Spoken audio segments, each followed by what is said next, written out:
Extensive flight testing of aircraft at Wright Field by the Flight Test Section of Engineering and Procurement Division has been and will continue to be of vital importance to the Air Force's program of development, production, and modification of airplanes and aircraft equipment.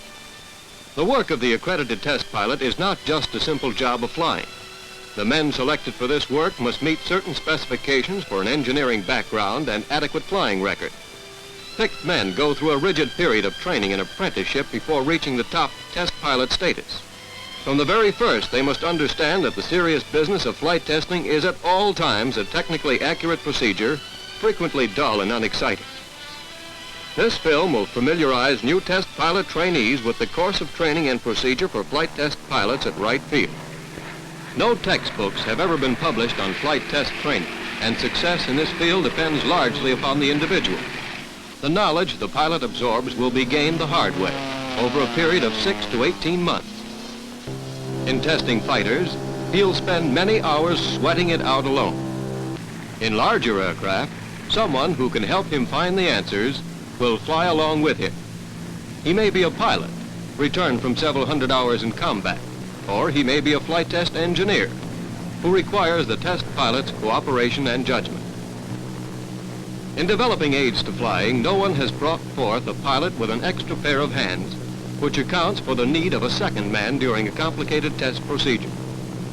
Flight testing means thoroughness, more often thoroughness at its dullest, thoroughness that takes hours of precision flying. The many dull hours spent in sweating out tests are partly compensated for by the variety of tests and the many types of airplanes to be flown. Down in this southwest corner of Ohio is located without a doubt the most unusual air center in the world, Wright Field. Here he will find the widest and oddest assortment of aircraft ever assembled on one airfield. A pilot's flying time in one or two types of aircraft is of little consequence here, for he becomes a real asset to the flight test section only after he has become familiar with all types. The judgment of a top-ranking test pilot often becomes the basis for important decisions in development, modification, and production. Many top names in the industry today were associated with earlier flight tests that helped make America the world's top-ranking air power. The flight testing of modified aircraft, too, ranging from the odd combination of a B-17 nose applied to a B-24 to a lopsided cockpit added to a P-38, is all in a day's work for the flight test pilot. Whether it's the largest of bombers or the smallest of experimental fighters, each airplane must be flight tested, all of which emphasizes the important role the flight test pilot plays in the development and acceptance of aircraft and equipment by the Air Forces. Such an enviable rating may seem a remote possibility to a lieutenant fresh out of flying school and about to take off on a flight test training course. To illustrate the various steps he must take, this chart outlines his progress from the start. His initial classification will normally be that of functional pilot. Assigned to the less involved tests, he will become acquainted with many types of airplanes, developments, and modifications. If he can stick this out, he will advance to the training bracket.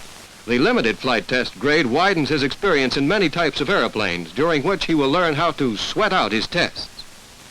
His chances are somewhat less, of course, in becoming one of this group of test pilots, whose judgments and decisions are so important in any one or all of the branches, bomber, fighter, or training and transport, under the flight section of engineering and procurement.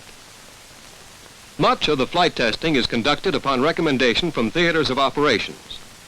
Tests that have to do with modifications or development. These are requested by Air Technical Service Command Headquarters. However, the majority of tests are requested by production engineering, the technical staff of Engineering Division, and the many Wright Field laboratories. Aside from performance or flight tests, there are many incidental tests. For instance, any factory or laboratory data on piston rings, after having been run in on a block test, cannot include the variables that will show up under flying conditions. The result of high temperature or wear from sand and dust do show up when flight tests are made here or at some desert air base. And again, when the size of an oil radiator is found to cause considerable drag, hot oil tests are conducted. These will determine if the size of the radiator can be reduced to increase airspeed without causing engine failure or reducing engine efficiency. Developments on landing gears require landing and taxi tests to find out their effectiveness in snow, sand, and mud. Such tests are usually jobs for the unseasoned pilot. But when he has shown that he can take long hours, 7 days a week, and an intense interest in his assignments, he will be advanced according to his abilities. When considered competent, he will then be assigned to an aircraft to get performance data. Prior to all tests, a flight test engineer contacts the source of the request personally and determines in detail the specific information desired. It is he who checks the assignment of the airplane to be flown and sees to it that it is properly loaded and equipped for the test. Now our flight test pilot comes into the picture. He and the engineer become a Ways and Means Committee to determine the best procedure for the test. Of these ways and means, the type and weight of the airplane is considered, the fuel capacity, type of instrumentation, and the pilot's endurance. Several data cards will be needed, one for each test. On each card is outlined the flight test procedure for that particular kind of flight test. Records of each test are to be entered by the flight test pilot on his data card clipped to a holder on his knee. The use of a stopwatch computes his timing. Then, to obviate the chance of human error during some tests, two devices automatically record other desired readings. The barograph, which from takeoff to landing traces a record on its blackened paper cylinder, and a fixed movie camera driven by a spring motor. This is focused on an auxiliary instrument panel and will photograph steadily or intermittently the readings of the instruments during the test period. The test records of these two devices are used singly or compared with each other and the pilot's data card. Since the answers to all tests are based on a correct airspeed calibration and altimeter check, this becomes the first of all tests. Having obtained from the flight test laboratory a barograph, stopwatch, and camera if a photographic record is to be made, the procedure is now up to the pilot, providing the weather conditions are favorable. In this case, low wind and smooth air at low altitude, since several runs are to be made over a speed course. Before takeoff, the altimeter is set at 2992.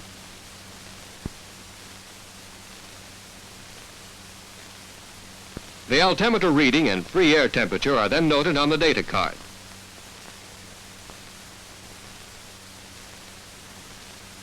When the speed course is reached, it is traversed at the approved low altitude and slow speed. This is done in order to make another check on the altimeter and temperature in this locality. Remember, these readings are always taken before takeoff, before and after the actual calibration, and again after landing back at right field, because it is these figures that enable the flight test engineer to compute the airspeed installation error.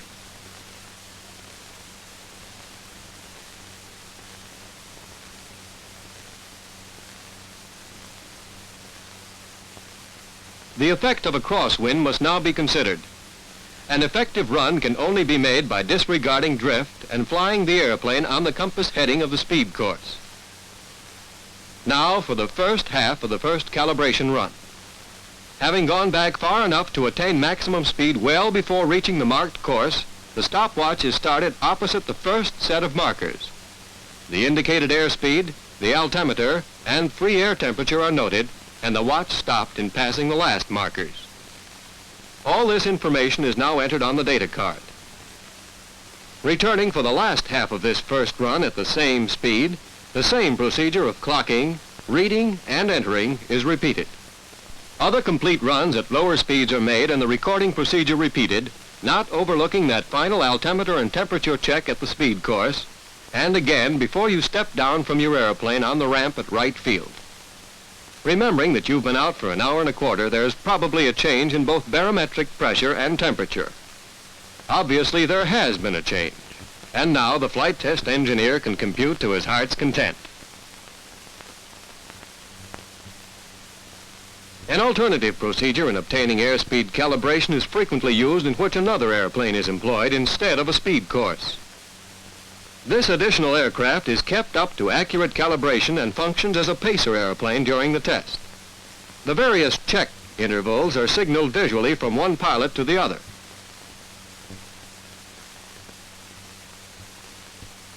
In this procedure, the altimeter checks at various speeds are made by buzzing the tower both before and after the test. This is not the fun it seems to be. It's a job of precision flying.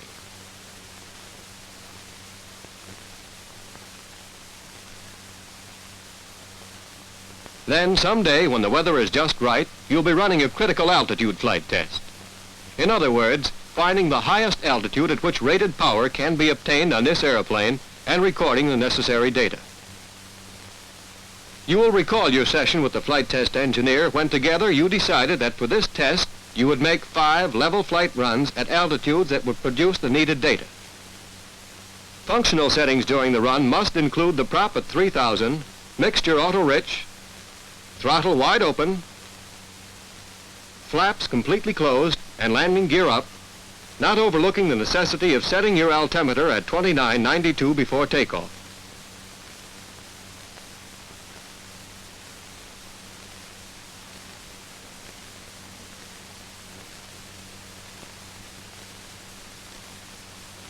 During the climb, readings are taken at each test altitude of the free air temperature at an airspeed of 120 miles per hour.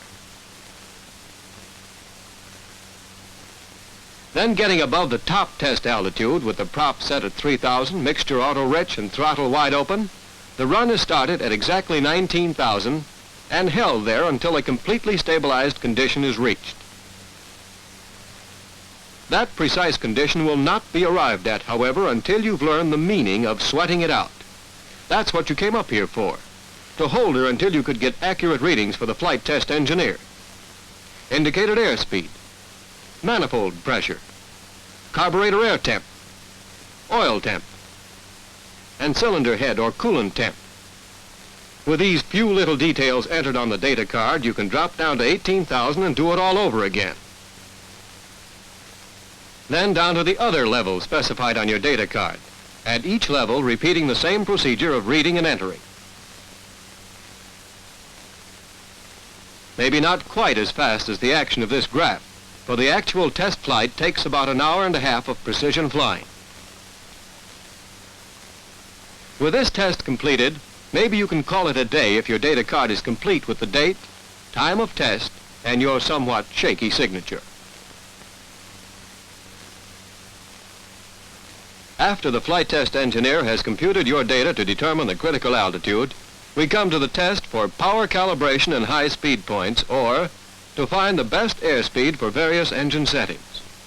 Since the desired altitude is unknown and varies from day to day, a density altitude table is used to find the altitude at which this test is to be run. Again, the altimeter is set before takeoff, 2992. Then a search for the altitude where your air temp and altimeter readings agree with the matching combination shown on the density altitude table. When this altitude is found, again as in the previous test, the prop setting must be at 3,000, mixture auto-rich, throttle wide, cowl flaps closed, wing flaps and landing gear up, and the run proceeds exactly as in the critical altitude test. A short pull-up identifies the end of each run on the barograph record. The second run is made with procedure unchanged, except that the throttle is pulled back to a point that will reduce the manifold pressure 2 inches. For each succeeding run, the throttle is pulled back for an additional 2-inch reduction of the manifold pressure, and entries are made of these important readings on the data card. All runs completed, we now have the necessary high speed points in relation to manifold pressures.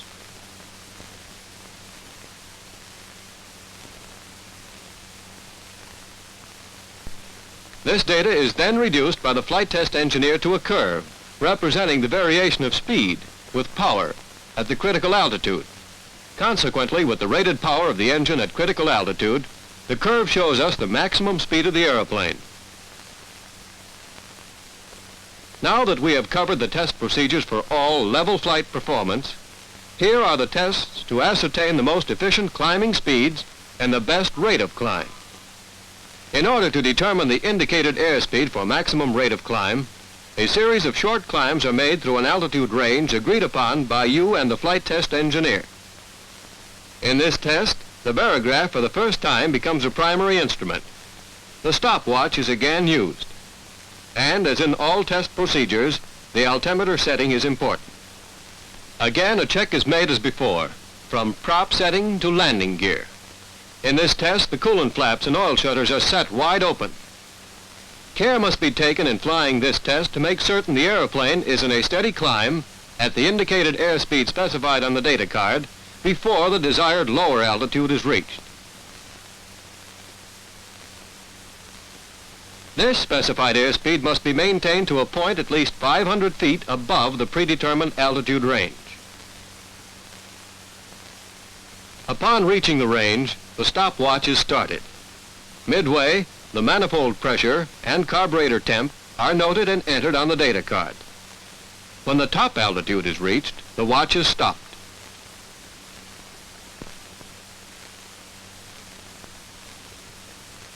Then the time is entered on the data card and the watch is reset at 0. After continuing the climb to 500 feet above, you can then drop down below the bottom of the range far enough to again reach a steady climb before re-entering the testing altitudes. If the air has not been perfectly smooth during this first climb, the test should be discontinued.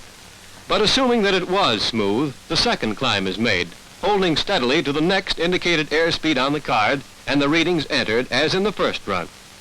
These sawtooth climbs are continued until all the indicated airspeeds for the test have been covered.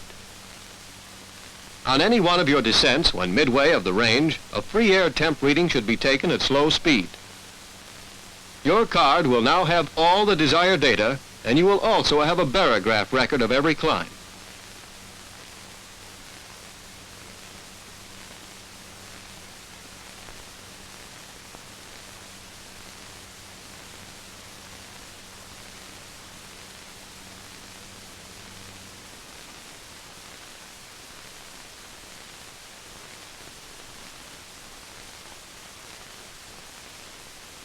When this record has been calibrated in the flight test laboratory, your engineer checks it against the readings you entered on your data card.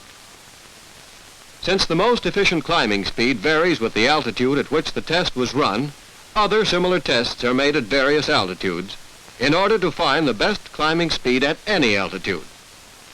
Once these speeds are determined, we can proceed to the next test, the check climb. There are several ways of finding rate of climb and time required in climbing, but a continuous climb to as high as the airplane will go will get the best answers within a reasonable amount of flying time. Before starting this test, if clouds are noted at 10,000 feet, better postpone it, for smooth air is essential. Assuming that it looks favorable, let's make a try for it.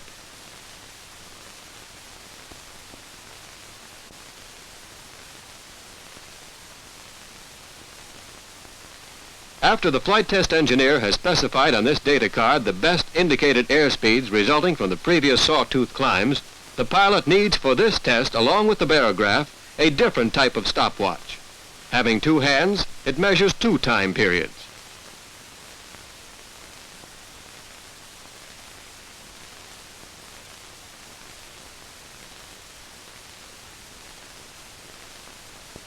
Once the barograph is caged and started, the altimeter is set at 2992. Again, as in the sawtooth climb, all the specified settings from prop at 3000 to landing gear up are checked. Then, slowing the airplane down to the specified airspeed at as low an altitude as possible, the throttle is advanced to the proper setting, specified on the card, and the airplane pulled up into a climb, keeping the airspeed constant. From here on, the airspeeds must check exactly with those speeds called for on the card. The split-hand stopwatch is started at the first even altitude after stabilized climb is attained. At this altitude, readings are taken of the manifold pressure, cooling flap position, and carburetor air temp. At the next even altitude, one hand of the watch is stopped.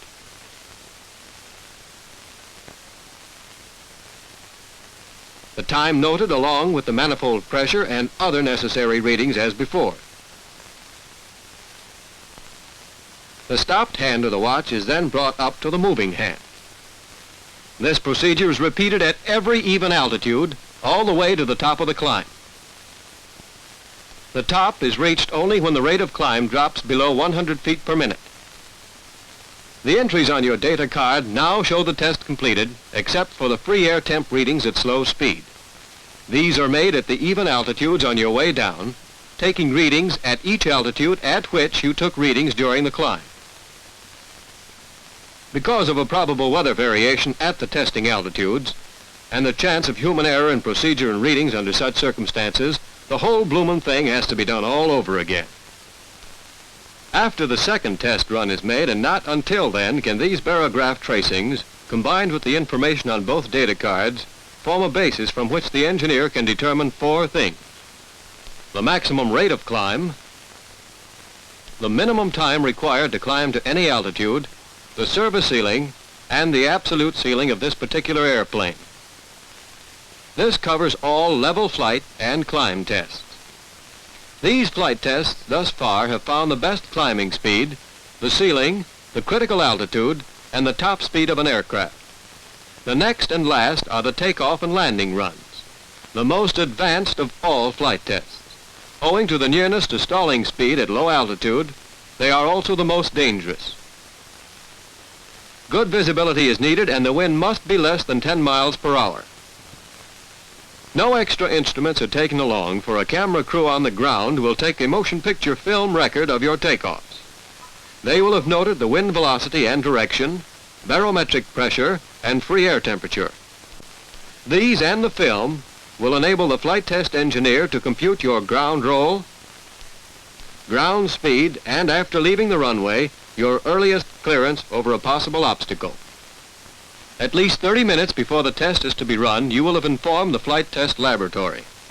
This will allow the camera crew sufficient time to set up their equipment.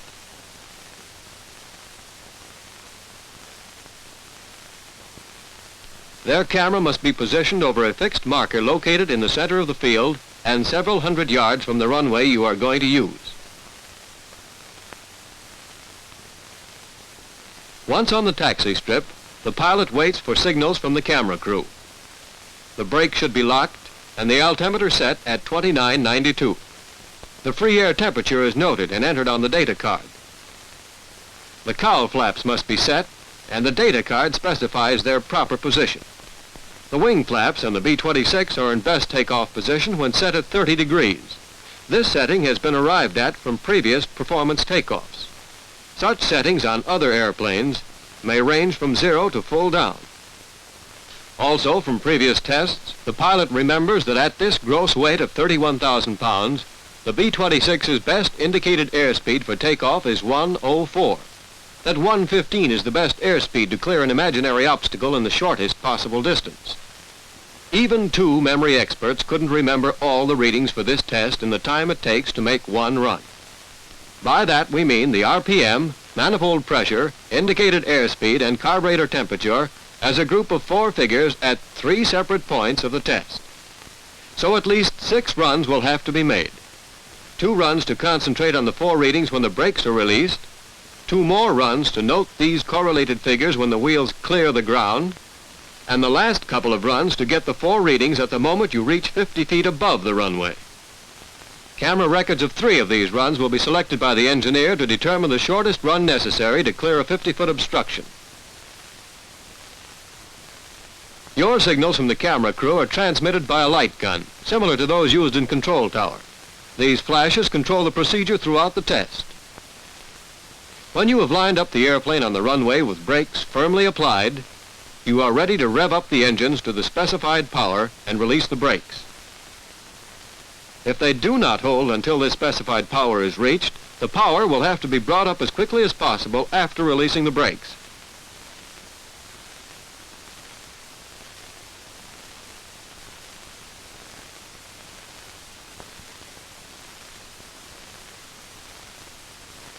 The film records, after being analyzed in the viewer, permit the engineer to average a curve showing the best takeoff performance.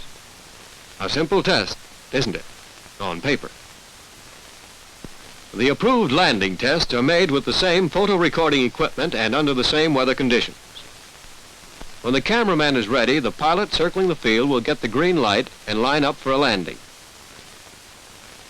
Coming in, when he is 50 feet above the runway, he must quickly note both the indicated airspeed and the RPM.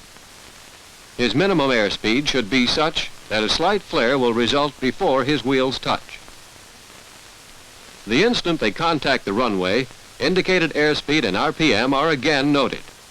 Then the brakes will be applied as hard as possible without lifting the tail too high and damaging the prop.